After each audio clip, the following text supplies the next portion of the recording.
Shalom saudara yang dikasihi Tuhan, senang sekali saya Pendeta Rubin Adi Abraham bisa melayani Anda dalam ibadah ini. Dan biarlah hati kita selalu rindu akan Tuhan dan kebenaran firman-Nya. Hari ini saya akan menyampaikan firman dengan judul Prioritas Kunci Keberhasilan. Mazmur 1 ayat 1-3 berkata, "Berbahagialah orang yang tidak berjalan menurut nasihat orang fasik, yang tidak berdiri di jalan orang berdosa, dan yang tidak duduk dalam kumpulan pencemooh. Tetapi yang kesukaannya ialah Taurat Tuhan, dan yang merenungkan Taurat itu siang dan malam. Ia seperti pohon yang ditanam di tepi aliran air, yang menghasilkan buahnya pada musimnya, dan yang tidak layu daunnya. Apa saja yang diperbuatnya berhasil." Saya percaya kita semua ingin memiliki kehidupan yang berbahagia dan berhasil. Ada orang yang tampaknya bahagia dalam hidup dan keluarganya, tapi kurang sukses dalam pekerjaannya. Sebaliknya ada orang yang sukses berhasil di dalam pekerjaannya, kaya raya, tapi kurang bahagia di dalam keluarganya, malah keluarganya ribut terus dan akhirnya berakhir dengan perceraian. Tuhan ingin agar kita memiliki keduanya, kebahagiaan dan keberhasilan. Dan itu terjadi kalau kita punya prioritas yang tepat. Dalam hal ini prioritasnya adalah kecintaan kepada firman, merenungkan firman, mentaati firman, hidup berfokus kepada firman Tuhan. Maka kebahagiaan dan keberhasilan menjadi bagian kita. Saudara, dalam kehidupan ini, dalam berbagai bidang, prioritas hidup itu harus tepat. Sebab kalau prioritasnya salah, kita mendahulukan yang kurang penting, maka justru yang penting yang akan membawa kita pada keberhasilan itu akan tergeser. Ada ungkapan yang berkata, the main thing is to keep the main thing the main thing. Hal yang paling utama adalah mengutamakan hal yang paling utama sebagai hal yang harus diutamakan. Hal yang nomor satu adalah menomorsatukan hal yang nomor satu supaya dinomorsatukan. Nah, kalau kita bisa prioritas pada mana yang paling penting, maka keberhasilan sudah dekat dengan hidup kita. Saya ambil sebuah contoh supaya saudara bisa lebih ngerti. Satu kali ada seorang yang mau mengikuti lomba kuda dan kereta yang terbagus. Jadi 3 hari ke depan di alun-alun kota akan diselenggarakan perlombaan tersebut. Maka orang ini kemudian mencat itu kereta kudanya dengan bagus. Dia kasih aksesoris, kasih ini itu dan sebagainya. Pokoknya dia konsentrasi betul dengan kereta kuda tersebut supaya kalau nanti kudanya berjalan di depan, kereta kudanya itu bagus sekali. Dia jadi pemenang lomba. Tapi saudara tahu pada hari di mana lomba itu dilakukan, baru saja jalan beberapa langkah, kudanya lemes lalu mati, saudara. Kenapa?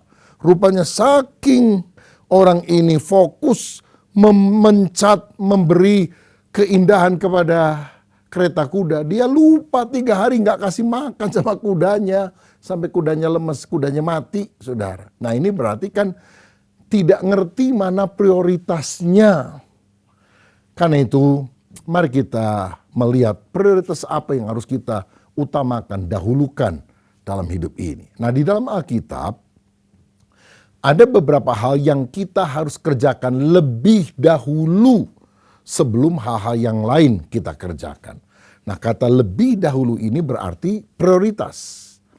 Yang pertama saya mau ajak saudara baca Matius 6 ayat 33. Karena di sana dikatakan, tetapi carilah dahulu kerajaan Allah dan kebenarannya, maka semuanya itu akan ditambahkan kepadamu.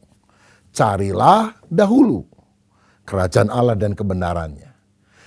Ini adalah panggilan untuk hidup kita mengutamakan Tuhan. Menomorsatukan Allah sebagai pribadi terpenting dalam kehidupan kita. Tahukah saudara Kejadian 1 ayat 1 berkata, pada mulanya Allah menjadikan langit dan bumi. Dalam hidup kita yang pada mulanya itu mesti Allah. Kalau kita bangun pagi, pada mulanya mesti Allah. Artinya kita doa, menyembah Dia, jangan sibuk dengan handphone, jangan sibuk dengan kopi, jangan sibuk dengan hal yang lain. Kalau saudara sakit pada mulanya apa? Obat, dokter, atau berdoa kepada Allah. Pada saat engkau tidak punya uang, pada mulanya apa? Ngutang, ingat orang siapa yang kira-kira bisa menolong, ataukah kita doa kepada Tuhan? Orang yang mengutamakan Allah itu akan berhasil dan bahagia dalam hidupnya. Kalau saya baca dalam 2 Tawarikh 26, ada seorang raja yang bernama Uzia. Ketika dia memprioritaskan Tuhan, Tuhan membuat apa yang dikerjakan menjadi berhasil. Dikatakan di ayat 5, Uzia, mencari Allah selama hidup Zakaria yang mengajarnya supaya takut akan Allah. Dan selama ia mencari Tuhan, Allah membuat segala usahanya berhasil. Cari Tuhan, utamakan Tuhan, cintai Tuhan. Ini kunci keberhasilanmu, saudara. Jangan cuma asal-asalan, ya Tuhan, saya percaya sih Tuhan ada, tapi terlalu penting juga enggak.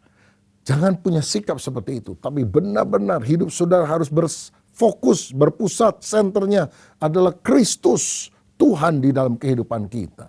Sayang Uzia ketika berhasil, dia lupa diri, dia lupa Tuhan. Ayat 16, setelah ia menjadi kuat, ia menjadi tinggi hati sehingga ia melakukan hal yang merusak. Ia berubah setia kepada Tuhan Allahnya dan memasuki bait Tuhan untuk membakar ukupan di atas mezbah pembakaran ukupan. Pada itu adalah tugas imam, bukan tugas raja. Dia merasa diri paling hebat, sombong. Dan orang sombong akan melakukan hal yang merusak hidupnya, merusak keluarganya, merusak lingkungannya. Saudara, karena itu mari kita utamakan dia.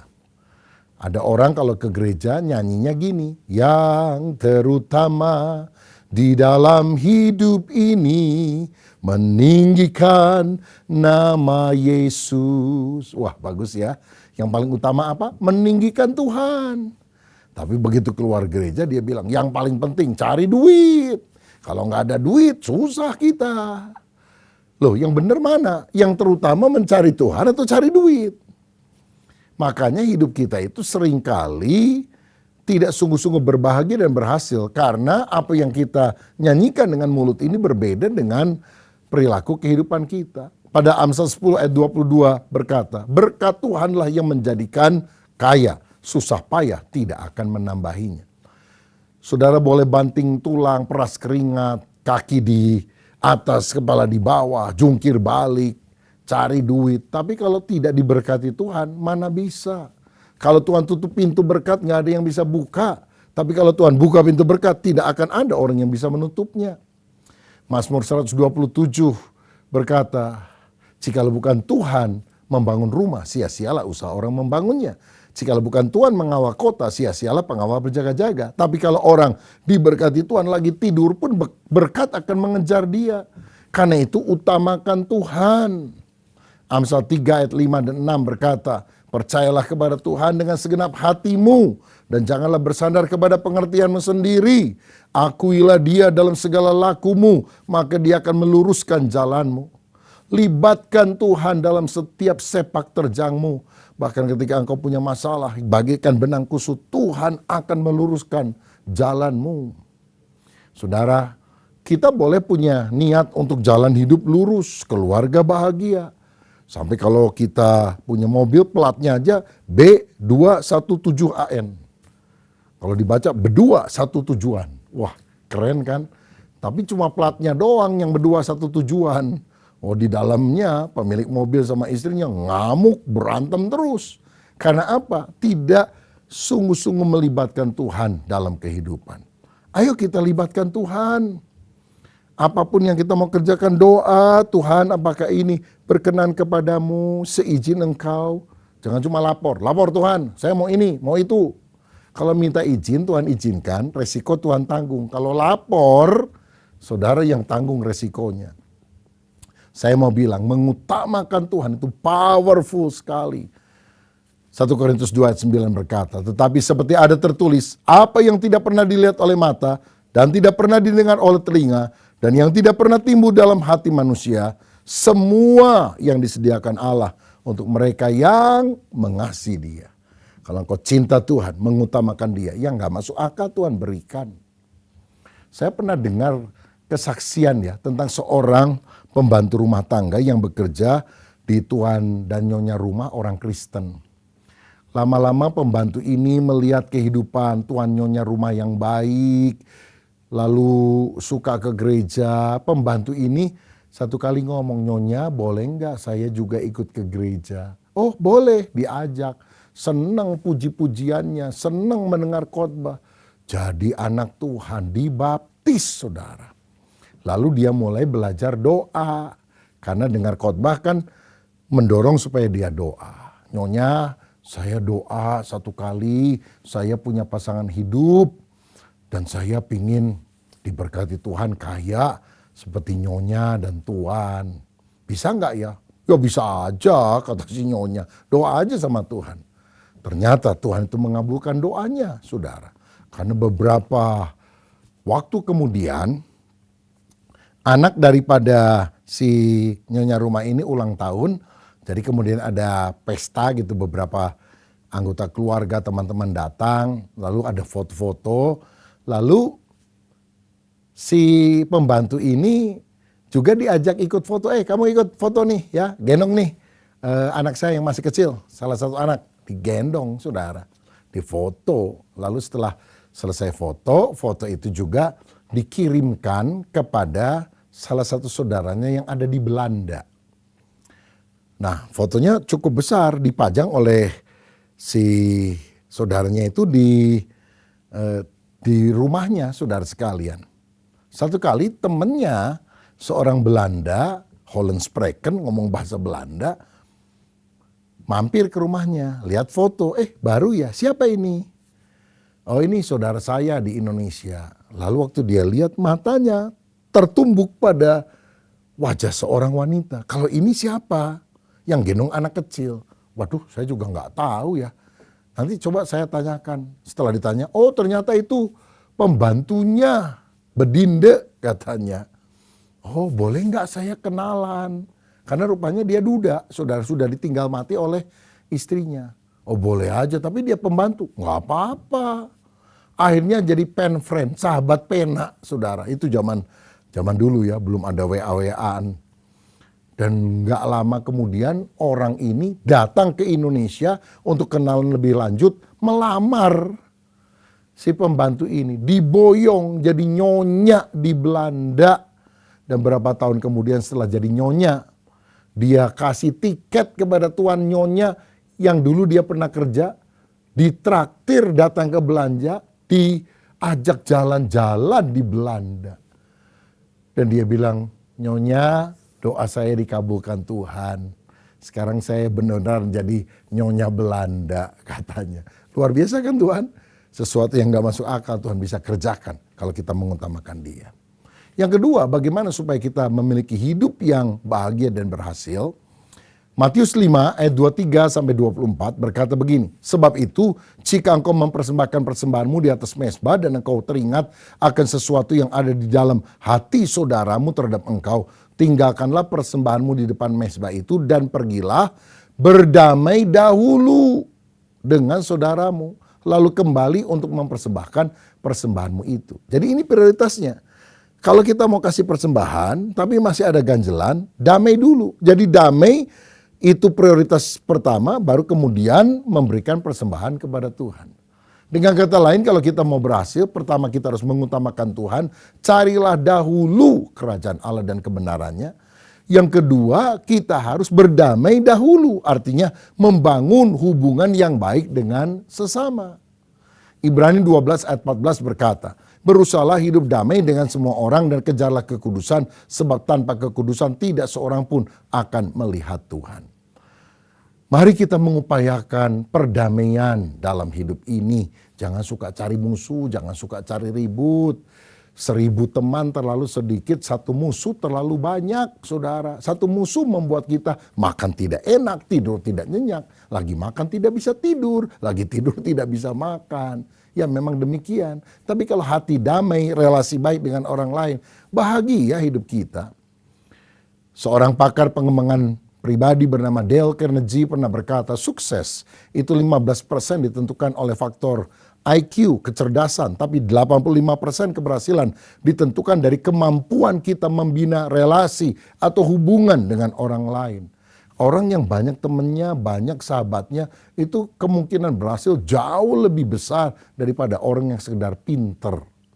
Karena kita ini makhluk sosial, kita membutuhkan orang lain. Tidak ada orang yang bisa sukses sendirian. Dokter membutuhkan pasien, pengacara membutuhkan klien. Saudara sekalian, tiap orang punya kelebihannya masing-masing. Karena itu mari kita jalin persahabatan yang bermutu, perluas relasi dan koneksi kita. Dan janganlah kita jadi orang yang gampang melihat salahnya orang lain, negatifnya, tapi belajar melihat hal yang positif. Jangan suka mencela, menghakimi, tapi belajar memuji. Itu mengembangkan potensi yang baik dari orang yang ada di sekitar kita. Saya pernah dengar cerita, saudara, satu kali ada seorang wanita yang suaranya bagus kawin dengan guru olah vokal. Wah, rasanya klop ya. Tapi setelah menikah, orang tidak dengar bahwa si istri itu suka nyanyi. Sampai 3 tahun kemudian, suaminya itu meninggal mendadak, padahal belum terlalu tua. Setelah berkabung 2 tahun kemudian, si istri ini nikah dengan seorang yang pekerjaannya tukang ledeng, saudara. Nah, tetapi herannya setelah dia menikah dengan tukang ledeng ini, dia menjadi penyanyi terkenal yang suaranya direkam dan banyak orang membeli. Jadi ada wartawan tanya, Anda ini aneh, dulu suamimu guru olah vokal gak pernah denger nyanyi. Sekarang suamimu tukang ledeng kok nyanyi, laku lagi. Kenapa bisa begitu? Begini loh, saya dulu waktu nyanyi, suami saya itu kan guru olah vokal, pinter banget. Dia bilang pitch controlnya kurang, terlalu vibrasi. Oh agak fals. Jadi tiap kali saya nyanyi dikritik terus. Ah males saya nyanyi. Makanya saya tidak pernah terdengar nyanyi. Sekarang suami saya bukan guru olah vokal, tukang ledeng. Tiap hari benelin itu saluran ledeng, air begitu. Jadi waktu saya nyanyi, dia bilang, aduh suara kamu bagus banget. Ya dibandingkan sama bunyi air di ledeng ya bagus suara saya. Oh dia puji-puji. Dia bilang kamu mesti rekaman. Ayo pasti kalau kamu rekaman nanti laris kalau dijual. Maka rasa percaya diri saya muncul. Akhirnya saya rekaman dan laku. Saudara, apa yang membuat dia berhasil? Pujian, penghargaan. Karena itu mari kita juga memiliki sifat sedemikian. Jangan suka menyimpan kepahitan dalam hati. Kalau ada masalah, jangan diperpanjang, bereskan. Belajar senyum, belajar menabur benih kebaikan. Karena ketika kita jalin relasi yang baik, satu kali kebaikan itu akan berpulang kembali kepada kita. Saya pernah mendengar kisah ada seorang petani miskin satu kali mendengar ada seorang anak kecil yang berteriak-teriak. Rupanya dia ada di rawa-rawa dan hampir saja tersedot masuk ke dalam rawa itu dan mati. Petani itu mengambil galah dan kemudian menarik anak tersebut. Selamat. Ayah si anak ini ternyata seorang bangsawan yang kaya di Inggris dan dia mau kasih uang yang cukup banyak. Tapi si petani ini berkata, saya tidak mau terima, sudah kewajiban saya menolong orang lain.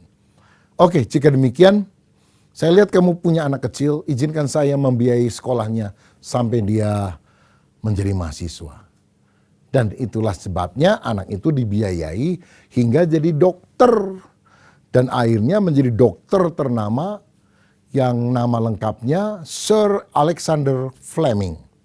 Dan dia adalah dokter terkenal karena menemukan penisilin, saudara-saudara. Obat yang mujarab. Nah setelah Alexander Fleming ini dewasa, anak orang kaya yang tadi pernah mau tenggelam itu juga sakit. Sakitnya pneumonia, saudara. Dan waktu itu tidak ada obatnya sampai ditemukan penisilin yang digunakan oleh Alexander Fleming tersebut. Sehingga anak tersebut, anak orang kaya ini akhirnya sembuh. Bahkan di kemudian hari dia menjadi Perdana Menteri Inggris yang terkenal, Sir Winston Churchill. Dari cerita ini kita bisa melihat bahwa ketika kita menabur kebaikan, tanpa kita duga kebaikan itu akan kita tuai di kemudian hari. Makanya kalau kita mau bahagia dan berhasil, pertama, Carilah dahulu kerajaan Allah dan kebenarannya. Mengutamakan Tuhan, mengasihi Tuhan. Yang kedua, berdamai dahulu. Bangun relasi yang baik dengan orang lain. Yang ketiga, yang terakhir, Lukas 14 ayat 28-30. Sebab siapakah di antara kamu yang kalau mau mendirikan sebuah menara, tidak duduk dahulu membuat anggaran biayanya. Kalau-kalau cukup uangnya untuk menyelesaikan pekerjaan itu. Supaya jikalau ia sudah meletakkan dasarnya dan tidak dapat menyelesaikannya, jangan-jangan semua orang yang melihatnya mengejek dia. Sambil berkata orang itu mulai mendirikan tetapi ia tidak sanggup menyelesaikan. Hal ketiga dalam prioritas kita untuk kita berhasil dan berbahagia adalah merancangkan tujuan hidup dengan bijaksana. Alkitab mengatakan bahwa hitung dahulu, buat planning, buat perencanaan yang matang. If you fail to plan, you plan to fail. Jika saudara gagal membuat rencana, engkau merencanakan kegagalan bagi dirimu. Banyak orang bilang, ya saya sih gak punya tujuan hidup, pokoknya mengalir aja lah, mengalir. Lo mengalir tanpa arah itu hanyut saudara-saudara. Kita ini harus tahu tujuan itu dengan jelas. Kalau saudara pergi ke terminal bus, mesti tahu saudara mau ke Jakarta, apa ke Surabaya, atau ke Semarang, atau kemana. Hidup kita juga harus punya tujuan. Itulah visi, gambaran masa depan yang lebih baik yang kita ingin raih dengan pertolongan Tuhan.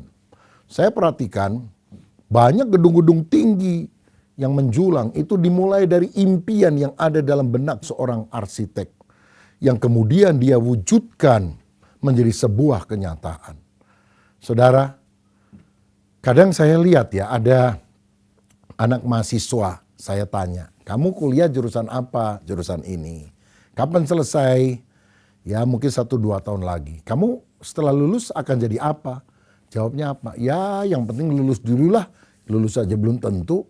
Loh saudara sekalian, ini kuliah kalau udah lulus gak tahu mau jadi apa. Mestinya kan tahu sasaran kita jadi apa, lalu kita kuliah itu sesuai dengan bidang tersebut. Karena tidak tahu sasaran, ada orang yang lulus jadi insinyur, sarjana teknik, tapi kemudian jualan bakpao, saudara. Lo nggak salah jualan bakpao, tapi kalau memang mau jualan bakpao, ngapain saudara jadi sarjana teknik? Langsung aja jadi tukang bakpao, kan begitu. Makanya kita ini tidak akan sukses kalau kita tidak tahu sasaran, tujuan di dalam kehidupan ini. Orang yang punya visi, orang yang punya sasaran dan mengejarnya dengan sekuat tenaga, itu berhasil. Martin Luther King Jr., dia selalu berkata, I have a dream. Aku punya sebuah mimpi. Orang kulit hitam akan diperlakukan sejajar dengan orang kulit putih. Orang dinilai bukan karena warna kulitnya, tapi karena kualitas karakternya. Dan akhirnya sekarang perbudakan tidak ada di Amerika. Bahkan Barack Obama orang kulit hitam menjadi presiden kulit hitam pertama di Amerika. Karena perjuangan seorang yang punya dream, punya visi, punya impian. Jadi tetapkan sasaran yang jelas dalam kehidupanmu. Seperti John Kennedy pernah berkata di tahun 60-an. Sebelum dasawarsa ini berakhir, Amerika harus sudah bisa mendaratkan manusia ke bulan. Dan akhirnya dengan upaya pada tahun 1969 dengan Apollo 11, Neil Armstrong dan Buzz Aldrin menjadi orang pertama yang menjejakkan kaki di bulan. Karena ada visi, ada cita-cita, ada tujuan. Saudara, tulislah target hidupmu 5 tahun, 10 tahun, 15 tahun dari sekarang. Saudara akan jadi apa? Dan saudara mulai buat strategi untuk mencapainya. Bukan hanya target secara jasmania, tapi target rohani. Aku mau baca Alkitab sampai habis 1 tahun ke depan. Aku mau belajar memuji menyembah Tuhan dalam doa pribadi, belajar main gitar. Banyak di antara saudara nggak bisa main gitar. Oh saya nggak punya karunia. Enggak, bukan soal itu masalahnya. Engkau tidak punya target untuk belajar. Coba, kalau saudara setiap hari belajar main gitar, dituntun oleh seseorang, atau bahkan engkau membaca, membeli buku-buku lagu-lagu yang ada chordnya, engkau belajar. 1 jam belajar main gitar dalam setahun. Tahun depan bisa main gitar nggak? Pasti bisa. Karena apa? Saudara punya sasaran. Saudara mengerahkan tenaga untuk hal tersebut. Saudara yang bilang, aku nggak bisa masak. Kalau saudara latihan masak setiap hari, dalam berapa bulan saudara pasti bisa. Saudara, tentu dalam belajar yang kita kejar bukan kesempurnaan, tapi kemajuan langkah demi langkah. Nah, bukan hanya sekedar belajar gitar, masak, tapi ayo targetkan perkara-perkara besar, mimpi besar, dan mulai mewujudkan setahap demi setahap. Ada itikat yang baik, yang teguh, tapi juga ada ikhtiar yang kuat. Sayang banyak orang itikatnya baik, hatinya menggebu-gebu, ikhtiarnya, usahanya nggak ada, ya percuma. Itikat dan ikhtiar dua-duanya perlu, saudara. Dan kalau saudara mengalami kasih karunia dari Tuhan, dan engkau tetap bertekun ulet mengejar cita-citamu, saya percaya Tuhan akan membuat engkau menjadi orang yang berhasil dan beruntung, berhasil dan berbahagia. Yang pertama, carilah dahulu kerajaan Allah dan kebenarannya. Artinya engkau mengutamakan Tuhan. Ini kunci keberhasilan. Yang kedua, berdamailah dahulu. Engkau mendahulukan relasi yang baik, membangun hubungan yang baik dengan banyak orang. Itu kunci keberhasilan. Dan yang ketiga, saudara harus menghitung dulu. Artinya punya strategi, punya planning dalam menghadapi hidup ini. Bukan cuma mengalir saja. Dan kalau engkau punya target kesehatan, target bagi keluarga, target dalam pekerjaan, target rohani bahkan. Dan engkau sungguh mengerahkan potensi untuk meraihnya. Engkau akan berbahagia dan engkau akan berhasil. Siapa yang setelah mendengar firman Tuhan ini berkata, benar ya, firman Tuhan itu luar biasa. Saya mau memprioritaskan hal-hal yang penting dalam hidup saya, supaya saya menjadi orang yang berbahagia dan berhasil. Kalau itu doa saudara, taruh tangan di dada, saya mau berdoa. Bapak, terima kasih, biarlah prioritas hidup kami benar, mengutamakan Tuhan, menjalin relasi yang baik dengan sesama, dan dalam diri kami punya visi, cita-cita yang baik. Dan kalau relasi dengan Tuhan baik, relasi dengan orang baik, maka relasi dengan diri kami juga baik, maka kami percaya kebahagiaan dan keberhasilan menjadi bagian kami. Hamba berdoa untuk setiap anak-anakmu yang mengangkat tangan atau menaruh tangan di hatinya. Dalam nama Yesus, Tuhan buka jalan sehingga apa yang kami rancangkan dibuat Tuhan menjadi berhasil. Berkat atas kami dalam nama Tuhan Yesus Kristus. Haleluya. Amin. Tuhan Yesus memberkati.